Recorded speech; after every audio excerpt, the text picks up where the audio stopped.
ان الحمد للہ والصلاة والسلام علی رسول اللہ صلی اللہ علیہ وآلہ وسلم رب اشرح لی صدری ویسر لی امری واحلل عقدۃ من لسانی یفقہوا قولی اما بعد فاعوذ باللہ من الشیطان الرجیم بسم اللہ الرحمن الرحیم قل ان کان آباؤکم وابناؤکم واخوانکم وازواجکم وعشیرتکم واموال اقترفتموها وتجارۃ تخشون کسادها ومساکن ترضونها احب الیکم من اللہ ورسولہ وجہاد فی سبیلہ فتربصوا حتی یأتی اللہ بامرہ واللہ لا یہدی القوم الفاسقین۔ قال رسول اللہ صلی اللہ علیہ وسلم من احب سنتی فقد احبنی ومن احبنی کان معی فی الجنہ۔ حمد و صلوات کے بعد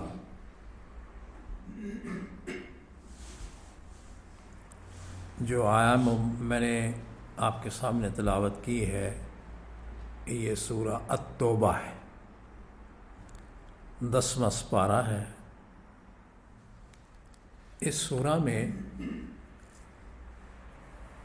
دنیا کی اشیاء، دنیا،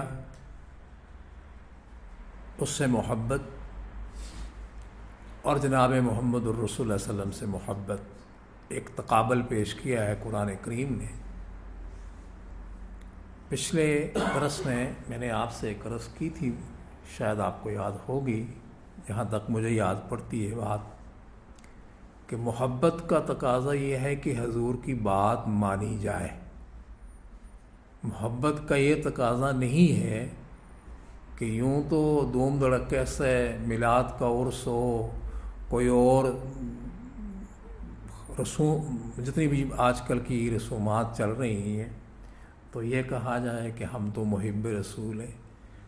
وہ محب رسول نہیں، محب رسول وہ ہے جس کو قرآن نے بیان کیا، یا قرآن کے آئینے میں ایک مسلمان، ایک امتی کا کردار، کریکٹر، اخلاق، اس میں دیکھا جائے گا کہ کیا یہ اوصاف اس میں پائی جاتی ہیں یا نہیں پائی جاتی ہیں۔ اگر یہ صفتیں اس کے اندر ہیں تو پھر اللہ کی رحمت سے امید کی جا سکتی ہے کہ دنیا بھی بہتر اور آخرت بھی بہتر ہوگی، اور اگر نہیں ہے تو پھر دو صورتیں ہیں۔ ایک صورت یہ ہے کہ سچی توبہ کر کے اللہ سے اپنا تعلق جوڑ لے، اور دوسری صورت یہ ہے کہ پھر وہ اپنی مرضی کی زندگی گزارے۔ اگر توبہ کرے گا تو معاف کر دیا جائے گا، اللہ اس کو اپنی رحمت میں چھپا لیں گے، اور اگر نہیں توبہ کرے گا تو پھر جہنم کا ایندھن بنے گا۔ اللہ اس سے ہمیں محفوظ رکھے اور اپنی رحمت میں ہم سب کو چھپا لے۔ میں بہت سوچتا رہا ہوں کہ میں آج آپ سے کیا بات کروں، تو میں نے جو پچھلی بات کی تھی اس ربط کو بحال رکھنے کے لیے یہ آیات میرے ذہن میں آئیں کہ میں محبت رسول اور اس کے تقاضے آپ کی خدمت میں گزارش کروں، اور آپ کو یہ دعوت فکر دوں کہ آپ میں سارے، یا جو بھی میری آواز سن رہے ہیں، مائیں، بہنیں، بیٹی ہیں، سب وہ یہ دیکھیں کہ کیا محبت کا وہ معیار جس سے کامیابی اللہ تعالیٰ چاہتے ہیں یا کامیابی دیتے ہیں وہ ہمارے اندر ہے یا نہیں ہے۔ آسان سی بات ہے، کوئی مشکل بات تو نہیں ہے۔ یوں تو میں کہتا ہوں جی کہ میں بڑا دیانتدار ہوں، میں بڑا جناب محب رسول ہوں، آپ بھی کہتے ہیں، چلیں یوں بات کو میں آغاز کرتا ہوں یا بڑھاتا ہوں آگے۔ آپ سارے میرے ٹھنڈی دماغ سچ سوچ سے میری اس بات کا میں بے شک جواب نہ دیں لیکن سوچیں، کوئی اپنے آپ کو بے ایمان کرنے کے لیے تیار ہے؟ بڑی سیدھی سی بات ہے۔ میں کہتا ہوں میں آپ کہتے ہیں ہم سارے ایماندار ہیں، لیکن قرآن کریم نے ایماندار کا ایک معیار قائم کیا ہے کہ کون مومن ہے، اور اس کی کچھ صفتیں اللہ نے بیان فرمائی ہیں۔ فرمایا وہ لوگ وَسَارِعُوا إِلَىٰ مَغْفِرَةٍ مِّن رَّبِّكُمْ وَجَنَّةٍ أَرْضُهَا السَّمَاوَاتُ وَالْأَرْضُ۔ مومن کی پہچان یہ ہے کہ وہ بخشش اور اللہ کی خوشنودی کے لیے، جنت کے حصول کے لیے جلدی کرتا ہے۔ وہ لمبا چوڑا جس کی جو لمبائی چوڑائی آسمان کے برابر ہے۔ اللہ فرماتے ہیں کہ وہ جو جنت ہے کس کے لیے ہے؟ چلے آپ سے پوچھتا ہوں کس کے لیے ہے؟ آپ بتائیں کس کے لیے ہے جنت؟ کوئی بولے؟ متقین کے لیے۔ یہ لفظ موجود ہے، فرمایا اعدت للمتقین، وہ متقین کے لیے ہے۔ متقین کون ہے؟ ایماندار کون ہے؟ میں کہتا ہوں میں بڑا متقی ہوں، لیکن اللہ نے فرمایا الذین ينفقون فی السراء والضراء۔ مومن متقی وہ ہے جو اللہ پر ایمان لانے کے بعد اس کے دین کی ترویج کے لیے خرچ کرتا ہے، اللہ کو خوش کرنے کے لیے، خوشی میں بھی اور ناخوشی میں بھی، یعنی خوشی میں مالدار ہے تو بھی، اور اگر سفید پوش ہے تو بھی اپنی وسعت کے مطابق خرچ کرتا ہے۔ کتنی باتیں ہوئیں؟ 2۔ الذین ینفقون فی السراء والضراء، خوشی میں اور ناخوشی میں۔ آگے والی بات جو ہے وہ بڑی کٹھن ہے، جو آج ماشاءاللہ اچھے لوگ ہیں، میں انکار نہیں کرتا ہوں، لیکن کم پائی جاتی ہے۔ وہ کیا کرتے ہیں؟ فرمایا والقاظمین الغیظ، سورۃ آل عمران ہے یہ۔ والقاظمین الغیظ، وہ غصے کو پی جاتے ہیں۔ کون؟ متقی لوگ، ایماندار لوگ۔ والقاظمین الغیظ، وہ غصے کو پی جاتے ہیں، برداشت کر لیتے ہیں، ضبط کر لیتے ہیں، اس لیے کہ محمد الرسول اللہ کی یہ تعلیم ہے۔ پھر آگے کیا فرمایا؟ والقاظمین الغیظ، پھر وہ دل میں بات نہیں رکھتے، ہم ظاہر سے جب پھلگاتے ہیں صاحب معاف کر دیں، یعنی جو ہوا، لیکن یہ کنڈی جو دل کی ہے، جو حسد اور کینہ اور عداوت ہے، وہ وہیں رہتا ہے۔ آپ کے بھی تجربات ہیں، ہماری بھی زندگی آپ لوگوں سے گزر گئی ہے، دیکھا ہے سامنے مولوی صاحب کیا باتیں ہیں آپ کی، اور اگر ان کے مفاد کے خلاف ہو گئی، مولوی نے تنس کیا تھا ہمیں، اپنی غلطی دور نہیں کرنی ہے، تنس کیا تھا۔ قرآن کیا کہتا ہے؟ فرمایا والقاظمین الغیظ والعافین عن الناس، پی بھی جاتے ہیں، برداشت بھی کرتے ہیں، اور دل صاف کر لیتے ہیں، دل میں کینہ نہیں رکھتے، والعافین عن الناس، لوگوں کو معاف کر دیتے ہیں۔ اور جن کے اندر یہ چیزیں ہو جائیں وہ متقی ہیں، وہ ایماندار ہیں، اللہ ان سے اپنا ایک تعلق قائم فرماتے ہیں۔ کون؟ تو تھوڑا مجھے جواب دیں تاکہ مجھے سمجھ آئے کہ میری بات آپ سمجھ رہے ہیں۔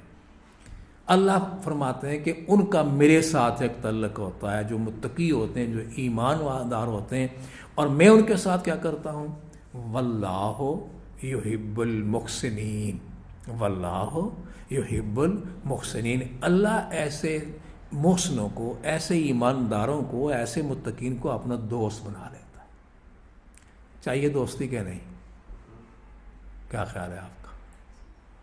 ہمیں غصہ ہے تو پہلے یہ چلتا ہے، پھر یہ چلتی ہے، پھر بعد میں جا کے بات ہوتی ہے۔ یہی لوگ ولی ہوتے ہیں۔ تو بہرحال یہ میری ایک تمہید ہے جو میں گزارش کرنا چاہ رہا ہوں کہ ایماندار، اس کے اندر علم ہوتا ہے، اس کے اندر حلم ہوتا ہے۔ علم قرآن کریم کی تعلیم، محمد رسول اللہ کی سنت، حلم اس کے سننے کے بعد قوت برداشت، 2 چیزیں ہو گئیں۔ اب پھر جب علم آ گیا، حلم آ گیا، تو پھر اس کے ذمے ایک فرض ہوتا ہے کہ میں وہ کام کروں گا جس کے کرنے کی تعلیم ہمیں محمد الرسول اللہ نے دی، اور وہ کیا ہے؟ بلغوا، تبلیغ کرو، پہنچاؤ دوسرے کو، اگر ایک آیت ہی سمجھ کیوں نہ ہو۔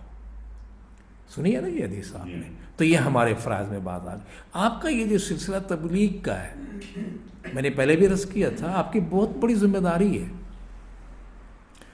آپ رسول اکرم کی سیرت کو دیکھ لیں کہ مکے کی 3 سالہ خفیہ تبلیغ کے نتیجے میں کتنے مسلمان ہوئے تھے؟ آپ یہی سمجھ لیں، اور پھر میرا خیال ہے تیسرا چوتھا درس تو میرا ہو گیا، آپ تو وہی ہیں. ایک آدمی کا آپ اضافہ نہیں کر سکے، ایک آدمی کا، بلکہ کم ہوا ہے شاید کوئی. اب میرا یہ سوال ہے کہ آپ نے کیوں محنت نہیں کی؟ یہ ہو نہیں سکتا.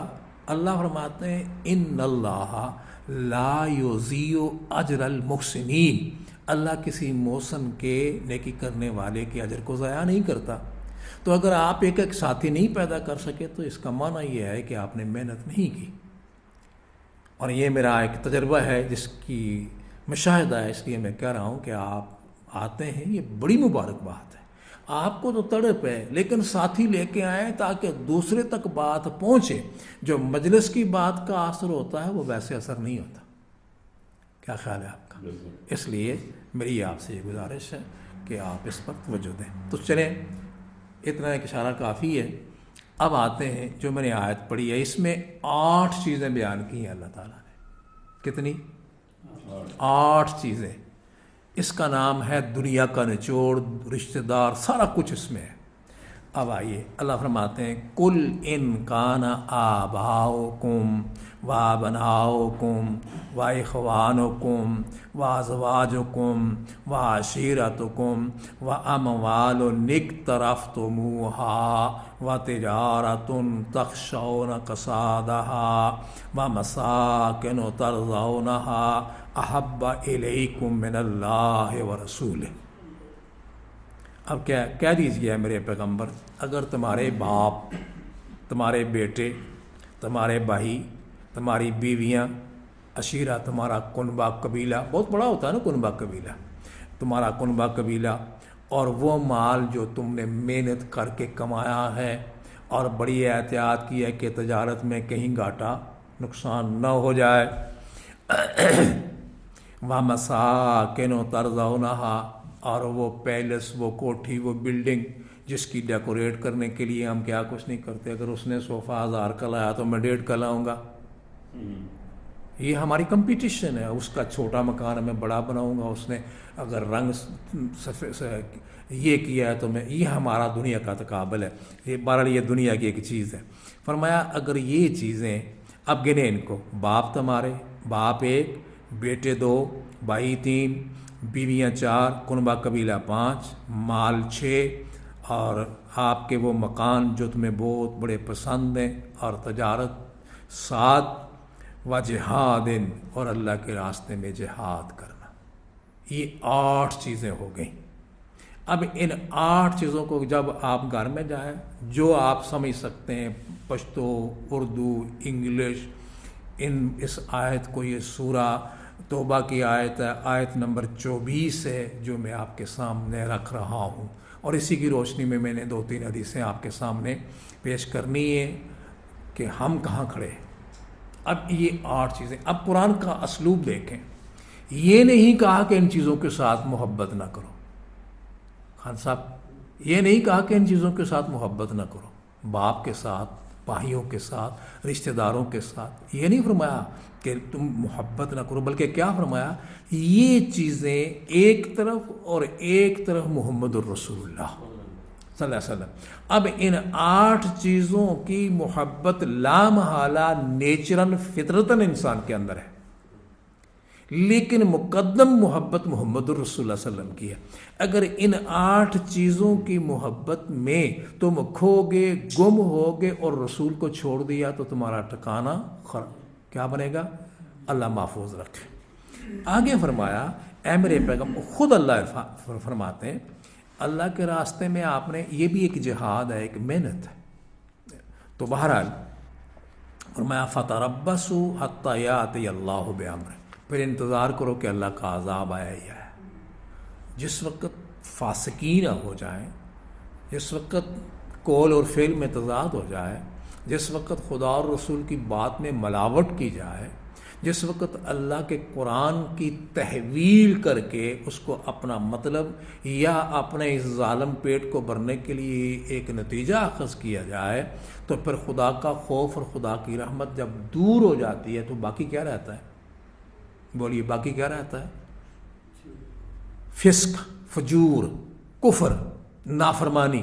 اور جب نافرمانی آئے گی تو پھر خدا کی رحمت نہیں رہے گی۔ اب آئیے، اتنی بات جو میں نے کہی ہے سمجھ رہے ہیں میری بات؟ اللہ تعالیٰ مجھے بھی اور آپ کو بھی اس پر عمل کرنے کی توفیق عطا فرمائے۔ اب دیکھنا یہ ہے کہ آباؤکم، پہلی بات والدین ہے، اور یہی لڑائی تھی حضرت محمد الرسول اللہ کے ساتھ۔ کیا کہتے تھے مکے والے؟ وجدنا علیہ آباءنا، ہم نے اپنے باپ دادے کو ایسے کرتے پایا ہے۔ قرآن میں موجود ہے نا، یہ پڑھا ہے، آپ تلاوت کر کے دیکھ لیں۔ تو یہاں فرمایا ان کان آباؤکم، پہلا نمبر ہے تمہارے باپ کا، یعنی تمہارے دادے بٹکے جو بھی ہیں، پھر دوسرا نمبر ہے وابناؤکم، تمہارے بیٹے، پھر اس کے بعد تمہارے بھائی اور تمہاری بیویاں اور تمہارا کنبہ قبیلہ۔ اب آئیے صحابہ کو دیکھتے ہیں کہ وہ کیا تھے۔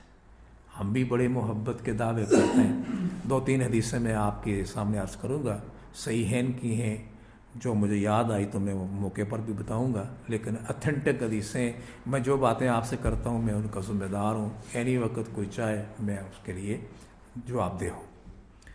اور سب سے سچی بات اللہ کی ہے، اور اس کے بعد محمد الرسول اللہ کی صلی اللہ علیہ وآلہ وسلم۔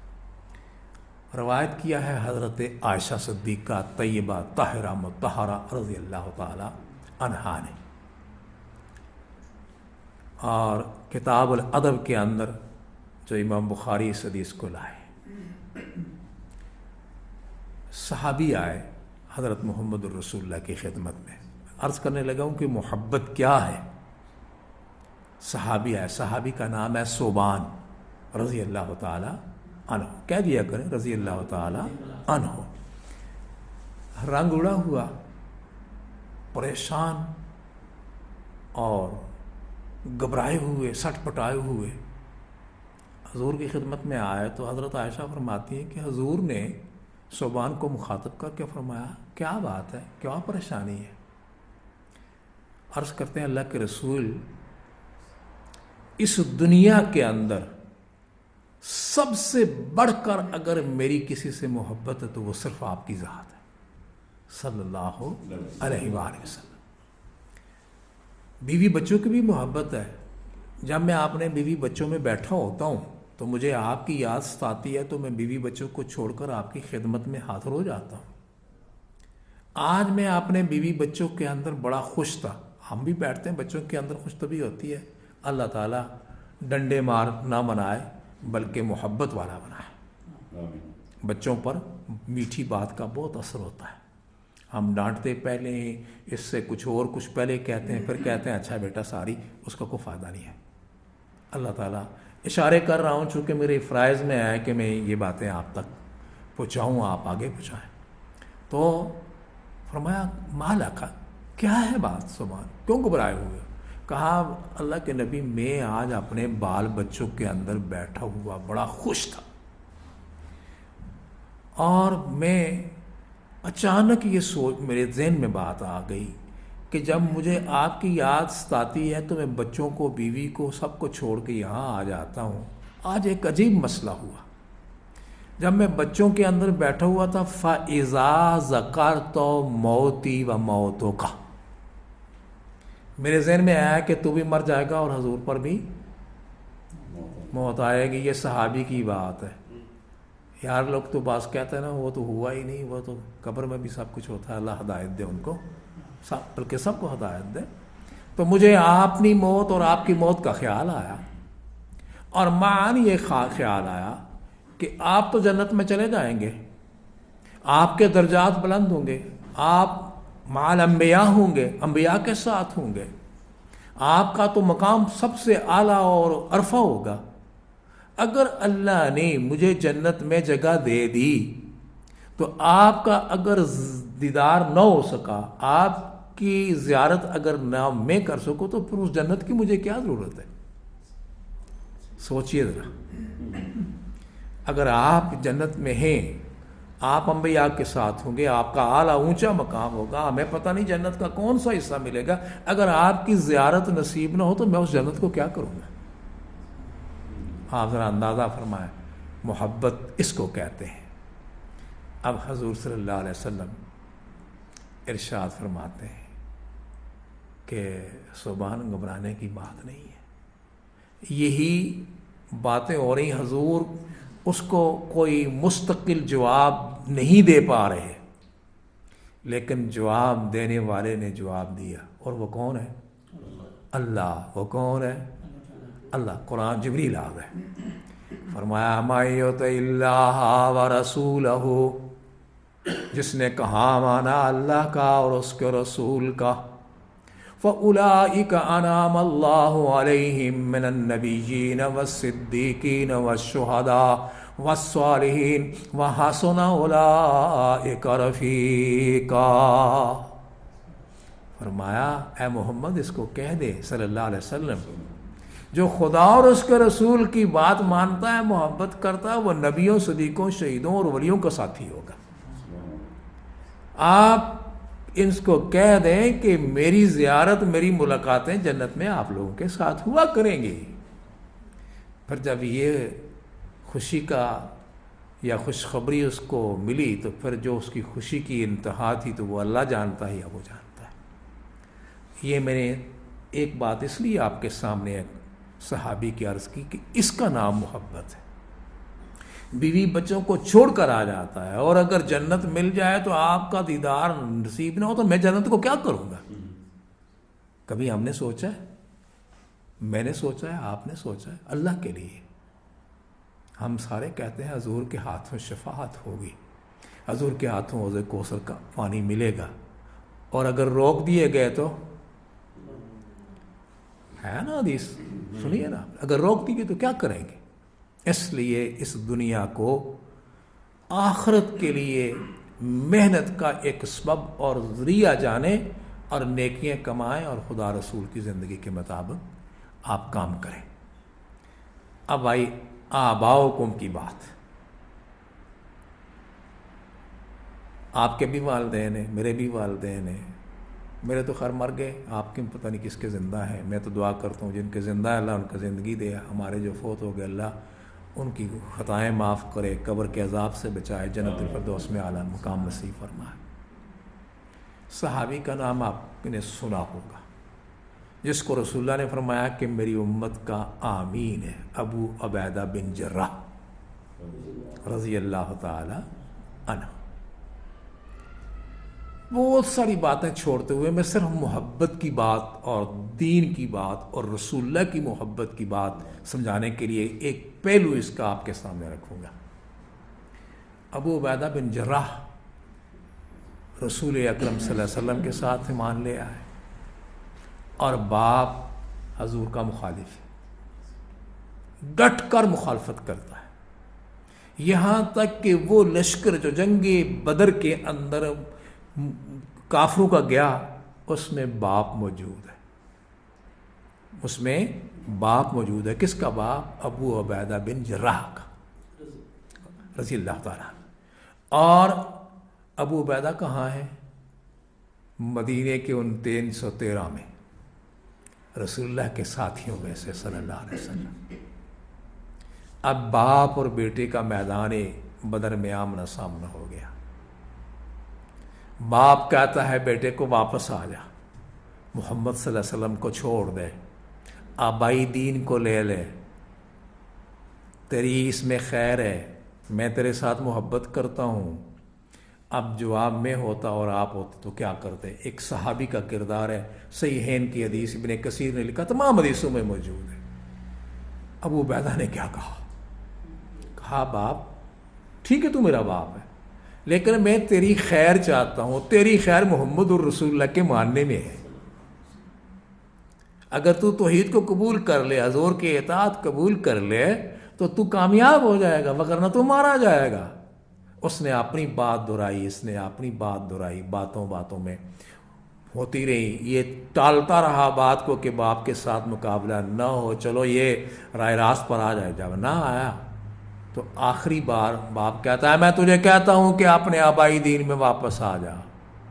تو ابو عبیدہ بن جراح کہتے ہیں میرے ابا میں بھی آپ کو اپنے ایمان کی بات بتاتا ہوں کہ میں محمد الرسول اللہ کو چھوڑ کر آبائی دین میں آنے کے لیے تیار نہیں. اب باپ نے تلوار نکالی اور وار کر دیا بیٹے پر. مسلمان پہل نہیں کرتا. باپ نے اس لیے مارنے کے لیے ضرب لگائی کہ یہ محمد صلی اللہ علیہ وسلم کا کلمہ لا الہ الا محمد رسول اللہ کیوں پڑھتا ہے۔ اب انہوں نے اس وار کو روکا، اور روکنے کے بعد پھر انہوں نے اپنی تلوار اپنے اس نیام سے نکالی اور ضرب ماری، باپ کے گردن پہ لگی، گردن ادھر ہے، سر ادھر ہے، باقی جسم ادھر ہے، کاٹ کر دو ٹکڑے کر کے رکھ دیا، کہا میرے سینے میں محمد کی محبت ہے صلی اللہ علیہ وسلم، اس کو چھوڑ نہیں سکتا، آپ کو قربان کر سکتا ہوں۔ اس کو کہتے ہیں محبت۔ آپ ذرا اس آئیں دیکھیں ہمارے اندر، ہم سارے محبت کے دعوے کرتے ہیں، حلوے بڑے ہم کھاتے ہیں اس لیے کہ حضور صلی اللہ علیہ وسلم نے حلوہ کھایا، لیکن حضور نے دانت بھی تو توڑوائے تھے۔ اللہ ہدایت دے، اللہ ہم پر رحم فرمایا، اللہ امت مسلمہ پر رحم فرمایا۔ تو ابو عبیدہ بن جراح نے مار دیا۔ اب آسمان کے فرشتے، وہ جنگ بدر کا حال احوال لوگوں کے اندر کہ دیکھو باپ کو بیٹے نے قتل کر دیا، یہ کیا ہوا؟ اب ایک مسئلہ بن گیا، اوپر سے پھر یہ ادا پسند آئی، کس کو؟ اللہ کو۔ اللہ نے جبریل کو بھیجا، فرمایا اے جبرائیل، میرے پیغمبر صلی اللہ علیہ وسلم سوچ میں ہیں، یہ سوچ پوری نہ ہونے پائے کہ پہلے میرا پیغام پہنچ جائے۔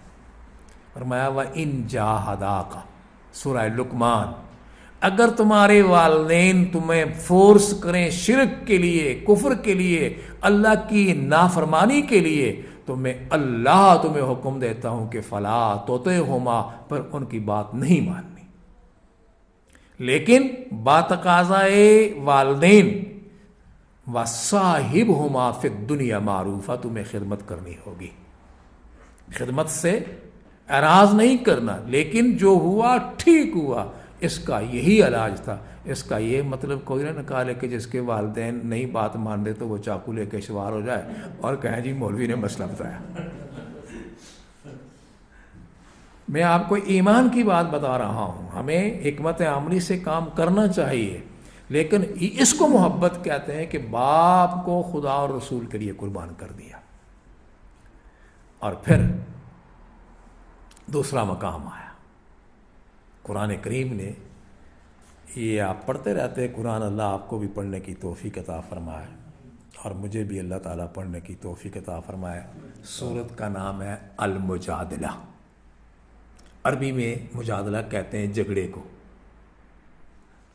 مکہ مار، کسن و کسن، لڑائی، اس کو کہتے ہیں مجادلہ۔ ایک زبانی ہوتا ہے، ایک ہاتھ سے ہوتا ہے، یہاں ساری باتیں تھیں۔ اب اللہ تعالیٰ نے نقد انعام دیا، کس کو؟ ابو عبیدہ بن جراح کو رضی اللہ تعالیٰ، انہیں کی بات سنا رہا ہوں۔ کیا انعام دیا؟ اللہ نے صفت بیان کی، آپ قرآن سنیں، فرمایا لا تجد قوما یؤمنون باللہ والیوم الآخر یوادون من حاد اللہ ورسولہ ولو کانوا آباءہم، وہاں ابناءکم تھا، یہاں ابناءہم ہے، ولو کانوا آباءہم او ابناءہم او اخوانہم او عشیرتہم، وہی الفاظ ہے، یہاں ہم کا صیغہ ہے، وہاں کم کا صیغہ ہے۔ آگے فرمایا اے میرے پیغمبر محمد الرسول اللہ، اولئک کتب فی قلوبہم الایمان وعیدہم بروح من، یہ وہ لوگ ہیں جن کو اللہ نے خاص رحمت سے نواز کر اپنی ہر طرح کی رحمت کے ساتھ ان کی مدد فرمائی۔ اور پھر آگے فرمایا میں ان کو سرٹیفکیٹ دیتا ہوں، اس محبت کا صلہ دینے والا کون؟ اللہ، جن کو ملا صحابہ اصحاب رسول اللہ، اور پیغام اور خوشخبری دینے والے محمد الرسول اللہ۔ فرمایا ہے میرے پیغمبر وَيُدْخِلُهُمْ جَنَّاتٍ تَجْرِي مِن تَحْتِهَا الْأَنْهَارُ خَالِدِينَ فِيهَا رَضِيَ اللَّهُ عَنْهُمْ وَرَضُوا عَنْهُ أُولَئِكَ حِزْبُ اللَّهِ أَلَا إِنَّ حِزْبَ اللَّهِ هُمُ الْمُفْلِحُونَ۔ فرمایا ہے میرے پیغمبر ایک بات کبھی نہیں ہو سکتی کہ ایمان بھی ہو رسول اللہ کے ساتھ محبت بھی ہو اور پھر اس دل کے اندر نفاق اور کھوٹ بھی ہو، یہ بات نہیں ہو سکتی۔ فرمایا جو لوگ اللہ پر، یوم آخرت پر ایمان رکھتے ہیں، اگر وہ پیغمبر کی، اللہ کی مخالفت کریں تو وہ ان کے ساتھ اپنے تمام تعلقات ختم کر دیتے ہیں۔ اب پھر ابو عبیدہ بن جراح کی شان پھر حضور نے اسی لیے فرمایا تھا کہ میری امت کا یہ امین ہے۔ اور فاروق اعظم رضی اللہ تعالیٰ عنہ جب شہید کیے گئے تو آخری کے بات جو انہوں نے بنائی تھی کہ ایک کمیٹی آگے نظام چلانے کے لیے، تو وہاں حضرت عمر نے فرمایا تھا کہ کاش اگر عبیدہ بن جراح زندہ ہوتے تو میں ان کو سیدھا نامزد کر لیتا، اس لیے کہ وہ امت کے آمین تھے اور ان کو یہ لقب محمد رسول اللہ کی طرف سے ملا تھا۔ تو یہ ہے محبت۔ تو دو باتیں میں نے آپ سے عرض کی، صوبان کی اور والدین کی۔ اب یہ باپ کی بات ہوئی، ماں کی بھی بات کر لیتا ہوں تھوڑی سی۔ سنتے رہتے ہیں یہ باتیں وہی ایک مذاکرہ ہوتا ہے، ایک یاد دہانی ہوتی ہے۔ صحابی کا نام ہے سعد بن وقاص رضی اللہ تعالی عنہ، 19 سال کا گبرو جوان۔ ابن کثیر لکھتے ہیں کہ اس وقت سعد بن وقاص کی عمر 19 سال تھی، 19، یعنی 19 سال کا نوجوان، کلمہ پڑھ لیا۔ اور یہ ان صحابہ میں سے ہیں جنہوں نے ابتداء مکے میں اسلام قبول کیا تھا۔ ماں کا نام تھا حمنہ۔ کیا نام تھا؟ حمنہ۔ بڑی عورت تھی، مسلمان ہو گئے تو ماں نے کہا دیکھ بیٹا یہ تو نے کیا کیا، باپ دادے کے دین کو تو نے داغ لگا دیا، چھوڑ دے اس بات کو۔ باتیں ہوتی رہیں۔ انتہائی فرما بردار اور خدمت گزار آدمی تھے حضرت سعد بن وقاص اپنی ماں کے منہ سے بات نکلی نہیں، پوری ہوئی نہیں، یعنی اتنا اطاعت اور فرما برداری کرنے والا فرما بردار بیٹا۔ ماں نے کہا دیکھ باز آ جا، چھوڑ دے۔ کہا ماں بات یہ ہے کہ یہ مجھے کلمہ بہت اچھا لگا ہے، اس میں بڑی چاشنی ہے، اس میں بڑی لذت ہے، اس میں بڑی حلاوت ہے، اس میں بڑی مٹھاس ہے، اور جس ہستی نے یہ کلمہ مجھے پڑھایا وہ بے داغ ہے۔ کون تھے وہ؟ محمد الرسول اللہ۔ بات ہوئی، چلتی رہی بات، آخر ماں نے فیصلہ کیا کہ بیٹا اگر تو کلمہ نہیں چھوڑے گا تو میں بھوک ہڑتال کروں گی۔ آج کل بھی بھوک ہڑتالیں ہوتی ہیں نا، یہ پرانی رسم چلی آ رہی ہے۔ میں بھوک ہڑتال کروں گی، تیرے سر چڑھ کے مر جاؤں گی۔ اس نے سمجھایا، بہت سمجھایا، آخر ماں نے بھوک ہڑتال کر دی۔ کہا کہ تیرے سر لگ کے مروں گی، لوگ تجھے تانے دیں گے کہ ماں کا قاتل دیکھ لو۔ اب ماں کا قاتل بنتا ہے تو تیری مرضی ہے، چھوڑ دے محمد رسول اللہ کو، آ جا میرے پاس۔ آپ ایمانداری سے جو ہم بیٹھے ہیں، مائیں بہنیں جو بھی میرا آواز سن رہی ہیں، اگر ہمارے ساتھ یہ بات ہو تو آپ کیا کریں گے؟ محبت کیا ہے؟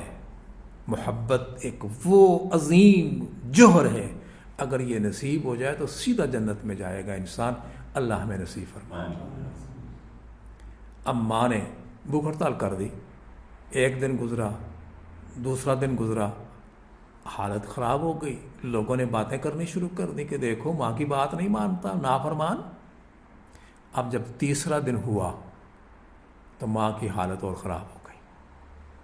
اب لوگ کہنے لگے اب تو یہ مرنے والی ہے، یہ تو اب بچے گی نہیں، اور سعد باز آ جا۔ اب سعد بڑے پریشان، ایک طرف ماں ہے جس نے 9 ماہ پیٹ میں رکھا، اپنی چھاتیوں سے دودھ پلایا، اور بچپنے میں جب پیشاب کرتا تھا تو اس کو ہٹا کر کے کپڑا ڈال کے خود سو جاتی تھی، اس کو خشک جگہ پر رکھتی ماں۔ اسی لیے کسی نے کہا ہے کہ ماں، بلکہ حدیث ہے کہ ماں کے قدموں کے نیچے جنت ہے، کوئی معمولی سی بات تو نہیں ہے۔ تو پھر اب حضور کے پاس جاتے ہیں کہ یا رسول اللہ، دیکھا پریشان، فرمایا سعد کیا بات ہے، تو اب ایک آدمی آپ دیکھا نا خوش طبع ہوں تو باتیں کرتے کرتے اگر خاموشی اختیار کر لیں تو آدمی کو محسوس ہوتا ہے کیا ہوا. حضور نے فرمایا ساتھ کیا بات ہے؟ اب سارا ماجرا ماں کا سنا دیا. اللہ کے نبی میں کیا کروں؟ رسول رحمت صلی اللہ علیہ وسلم نے وہی سورہ لقمان کی آیت بتائی کہ اللہ کی نافرمانی میں مخلوق کی اطاعت نہیں کی جا سکتی. قرآن سنایا، سعد نے سنا. اب سعد تکڑے ہو گئے، جو تھوڑی پریشانی تھی دور ہو گئی. ماں کے پاس آئے، ماں کو آ کر کہنے لگے ماں میں نے تجھے ایک کلمہ پیش کیا ہے، لا الہ الا اللہ محمد الرسول اللہ، اور تو اس کو مانتی نہیں. اب تو کہتی ہے کہ میں مر جاؤں گی. سعد کے آ سن میری اے مائے جے سواری مر جاویں، سواری مڑ زندہ ہوویں کدی خلاصی نہ پاویں. تو یہ کہتی ہے ماں اگر تیرے اس قالب کے اندر 100 دفعہ زندگی آئے اور 100 دفعہ مر جائے تو میں تیرے مرنے کی کوئی پرواہ نہیں کرتا، میں محمد رسول اللہ کو چھوڑنے کے لیے تیار نہیں.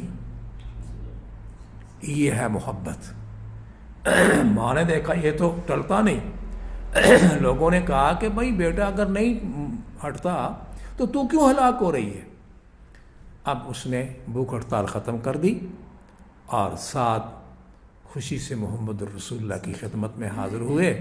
عرض کیا یا رسول اللہ صلی اللہ علیہ وسلم ماں نے بھوک ہڑتال ختم کر دی. آگے بات اور ہے، میں نے یہ اس لیے عرض کیا، ادھر باپ تھا ادھر ماں تھی. صحابہ نے ماں باپ کو رسول اللہ کی محبت میں قربان کر دیا، خود قربان نہیں ہوئے. یہ وہ تقاضا ہے. اس لیے اللہ فرماتے ہیں کہ لوگوں اگر جنت چاہتے ہو، یہ کس لیے محنت کرتے ہیں آپ؟ کیوں نیکیاں کرتے ہیں؟ کہ اللہ راضی ہو جائے، جنت مل جائے. کہ اور بھی ہے کوئی بات؟ اب ہمارے حال کیا ہے؟ پرسوں ہماری میٹنگ تھی تو اس میں ہمارے علماء حضرات بیٹھے تھے، جس میں مولانا شعیب صاحب بھی تشریف فرما تھے. ان کی روایت کہنے لگے یار عجیب ہو گیا، آج میں ٹی وی پہ ایک حضرت کی تقریر سن کے آیا ہوں. وہ کہتے ہیں کہ اللہ بھی میلاد کرتا ہے رسول اللہ کا، تم کیوں نہیں کرتے؟ آیت کیا پڑھی؟ ان اللہ و ملائکتہ یصلون علی النبی. اس سے اب نہ اس کا سر ہے نہ پیر ہے. یہ کیا ہے؟ محبت. قرآن کا حلیہ بگاڑ دیا. وہ علامہ اقبال نے ایک بڑی خوبصورت بات کہی تھی، خود تو بدلتے نہیں قرآن کو بدل دیتے ہیں. اللہ تعالیٰ اس قوم کو ہدایت دے. یہ ممبر اور محراب کے وارث بننے والے، ان کو اللہ کے ہاں اس جواب دے بہت مشکل ہوگا. حضور نے فرمایا کہ قیامت والے دن ایسے لوگوں کو آگ کی لگام پہنائی جائے گی جو لوگ اس طرح کی باتیں کر کے لوگوں کے عقیدے خراب کرتے ہیں، لوگوں کو قرآن کریم کی تعلیم سے دور لے جاتے ہیں، رسول اللہ کی اس حقیقی محبت سے دور لے جاتے ہیں. فرمایا ان کی یہ جو زبانیں ہیں یہ کاٹی جائیں گی. اور ایک واقعہ معراج آپ نے سنا ہوگا، اس میں ایک حدیث حضور نے فرمائی کہ ایک جمبور ہوگا آگ کے انگاروں کی طرح دہکتا ہوا، یہاں ڈالا جائے گا. اس کو آپ کیا کہتے ہیں؟ جی باج. باج ہی کہتے ہیں ہماری بولی میں، باج. اس میں ڈالا جائے گا اور بے دردی سے فرشتہ چیرے گا اور یہ جو کان کی یہ پتلی چھوٹی سی لوئی ہے اس کو باہر نکالے گا اور دوسری طرف ڈالے گا، یہ ٹھیک ہو جائے گا اور یہ چرے گا، پھر اس میں آئے گا، یہ بار بار یہ عذاب ہوگا. پوچھا گیا یا رسول اللہ یہ کون ہے؟ حضور نے پوچھا جبرائیل سے کہ یہ کیا ماجرا ہے؟ فرمایا ایک دوسرے کی ہجو کرنے والے، ایک دوسرے کی نقلیں لگانے والے، ایک دوسرے کے متعلق غیبتیں اور الٹی سیدھی باتیں کرنے والے، ان کی یہ تمثیل آپ کو دکھائی گئی.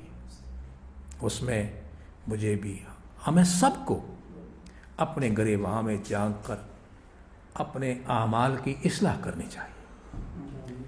اگر ہمارے دل میں بیوی کی محبت زیادہ ہے بیوی کہتی ہے جاؤ یہ تیرا باپ اب اندر بوڑھا ہو گیا نا، اس کو بلغم ہوتا ہے تو تھوکتا ہے اندر خراب کر دیتا ہے، اس کو باہر نکال دے. آپ نے سنے واقعات؟ تو یہ کیا ہے؟ بیوی کی محبت. رسول اللہ کا حکم کیا تھا کہ خدمت کرو.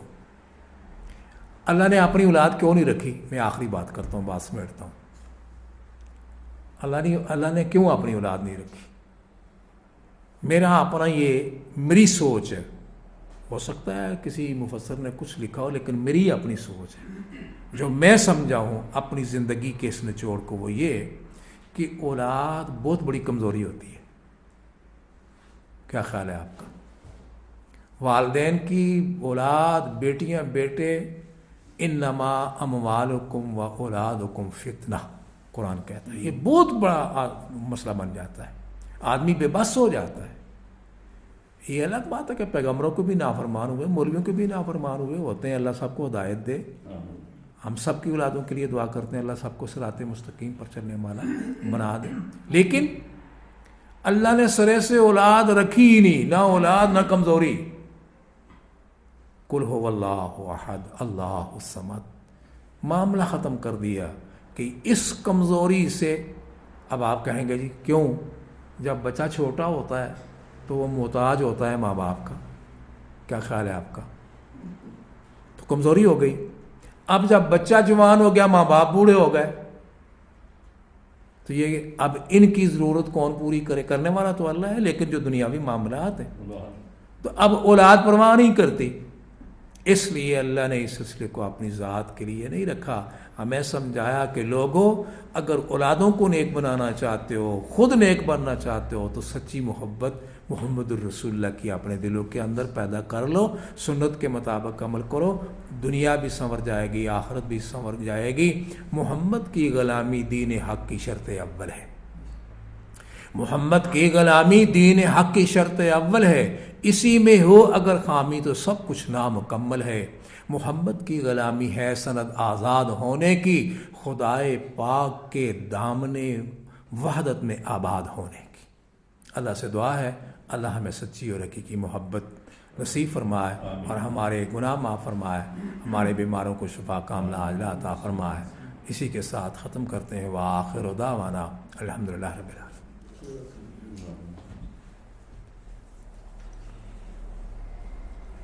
جو ٹولا پانی پہ روکا جائے گا تو اس کی وضاحت کر دو. ہاں جزاک اللہ. نبی کریم صلی اللہ علیہ وسلم کے حوض کوثر کا جو حدیثوں کے اندر ذکر ملتا ہے کہ نبی صلی اللہ علیہ وسلم حوض کوثر پر امتیوں کو پانی پلائیں گے. وہ جو ایک حدیث آپ نے کئی بار سنی ہوگی، صحابی کسی نے کہا تھا کہ آپ اپنی امت کو کیسے پہچانیں گے؟ کیف تعرف امتک یا رسول اللہ صلی اللہ علیہ وسلم یوم القیامہ، قیامت کے دن آپ کیسے پہچانیں گے؟ فرمایا تمام امتوں کے اندر نماز تو رہی نا، عبادت تو رہی، پہلی امتوں میں بھی رہی. فرمایا تمام امتیں ہوں گی لیکن میری امت کے نمازی ان میں ممتاز ہوں گے، نمایاں ہوں گے. کس طرح؟ یہ جو وضو کرتے ہیں، آثار وضو جو آپ کا منہ ہاتھ دھوتے ہیں، فرمایا یہ چمک رہے ہوں گے جس طرح آسمانوں پر 14ویں رات کا چاند چمکتا ہے. میری امت کے سوا یہ کسی اور کو نہیں ملے گا، میں پہچان لوں گا. اب کچھ لوگ آئیں گے چہرے چمکتے ہوں گے، بڑے نورانی چہرے ہوں گے، اور جب قریب آئیں گے تو فرشتے روک لیں گے. حضور فرمائیں گے یہ تو میرے صحابی ہیں، کیوں روکا ان کو؟